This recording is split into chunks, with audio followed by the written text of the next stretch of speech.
Bapak Ibu yang dimuliakan Allah, saudara-saudaraku yang dimuliakan Allah Subhanahu wa taala. Ibu ini luar biasa. Sampai-sampai ibu, Ustaz jangan nunjuk pakai tangan kiri lah. Oke, pakai kanan.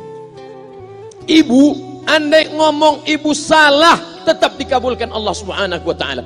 Ada seorang ibu memanggil anaknya, "Ya Juraij, wahai Juraij." Anaknya sedang beribadah. Ibadah pada Allah atau nyambut ucapan ibu? Allah lebih mulia, dia diam. "Ya Juraij." Dia tetap diam. "Ya Juraij." Dia tetap diam. Dia tidak jawab seruan ibunya. Sampai akhirnya ibunya berkata, apa kata ibunya? "Allahumma la tumitshu hatta turihi wujuhal mumisat." Jangan matikan Juraij sebelum matanya melihat wanita, maaf, tunasusila. Jangan matikan Juraij sebelum matanya melihat wanita tunasusila, WTS PSK, orang nakal, orang jahat. Tidak mungkin ahli ibadah matanya melihat orang jahat. Tapi takdir berkata lain. Tak lama setelah ucapan sang ibu, ada seorang WTS PSK hamil, tidak diketahui suaminya, ditangkap, ditanya, "Siapa yang menghamilimu?" Apa kata si perempuan? "Yang menghamiliku adalah Juraij." Sampai Juraij ketika difitnah, perempuan wanita susila itu ditanya, "Siapa yang menghamilimu?" Ternyata dia berkata, "Juraij." Akhirnya mereka menangkap Juraij. "Juraij, ternyata engkau selama ini pura-pura saja menjadi pelaku ibadah. Engkau ternyata sudah menghamili perempuan ini." Mereka menghancurkan tempat ibadah Juraij. Tapi kemudian Juraij sabar. Dia katakan, "Nanti tunggu anak itu lahir, kalian baru tahu." Setelah tak lama anak itu pun lahir. Dan mereka bertanya kepada anak kecil yang belum bisa bicara, "Ya gulam, wahai anak kecil, man abuka? Who is your father?" Siapa bapakmu? Hai anak kecil, siapa bapakmu?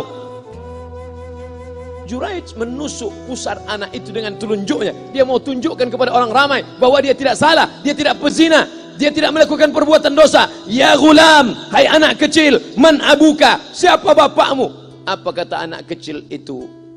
"Cowboy."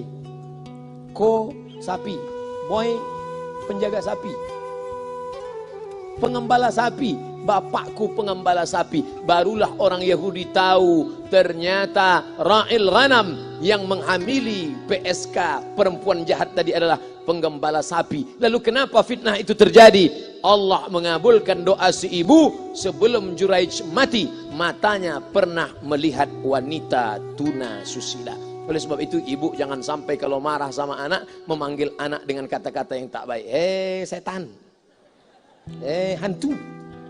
Kalaupun marah panggil dia, calon wali kota. Sini sebentar. Kalau marah betul, calon gubernur. Sini sebentar. Doa ibu dikabulkan Allah Subhanahu wa taala. Saya setahun setiap bulan Februari ceramah di Kuala Lumpur seminggu. Kuala Lumpur, Selangor, Sarawak, Kuching, kemudian Malaka, Ipoh, Negeri Sembilan. Ketika saya tausiah datang ibu-ibu makcik Malaysia. "Assalamualaikum." "Waalaikumsalam." "Ustaz Somad?" "Ya." "Saya nak jumpa dengan emak Ustaz." "Loh, ngapa jumpa emak saya?" "Jumpa saya lah." "Ustaz pasti dididik oleh seorang ibu. Saya ingin jumpa ibu Ustaz." Saya sangka dia mau jumpa saya. Ternyata ibu di tengah para habaib, diambil diri seorang profesor, dibalik diri seorang gubernur, wali kota, Kapolda. Di dalam diri mereka ini adalah orang-orang luar biasa, tapi dilahirkan oleh perempuan-perempuan yang super luar biasa. Betul? Mereka ini semua dibesarkan perempuan. Makanya ada ungkapan al-jannatu tahta aqdamil ummahat, surga di bawah telapak kaki ibu. Tapi ada yang mengatakan itu dulu Pak Ustaz, sekarang sudah berubah, surga di bawah telapak kaki babysitter.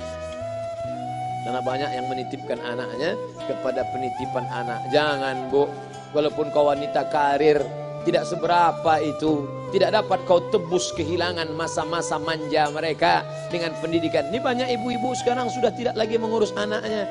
Padahal 6 tahun pertama, the golden age, usia emas, ibu harus ikat hubungan emosional dengan anak. 2 tahun pertama, susukan. 2 tahun kedua, lompat-lompat, lari-lari, lucu-lucu. 2 tahun ketiga, mulai menghafal surat-surat pendek. Umur 7 tahun, baru dia sholat. Begitu. Sekarang banyak. 2 tahun pertama dia titipkan ke Al-Baqarah, sapi betina. 2 tahun kedua dia titipkan ke PAUD dan BUUD. 2 tahun ketiga dia titipkan ke TK.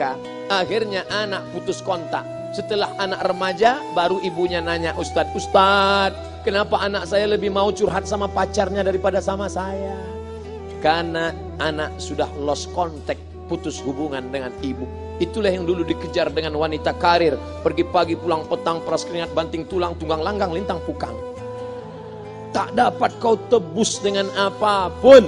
Oleh sebab itu, kalau kau sayang kepada mereka, besarkan mereka. Nanti setelah dia SMP, kau tetap bisa berkarir, tetap bisa apapun.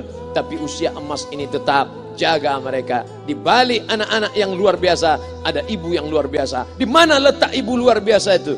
Inilah dia, ibu-ibu.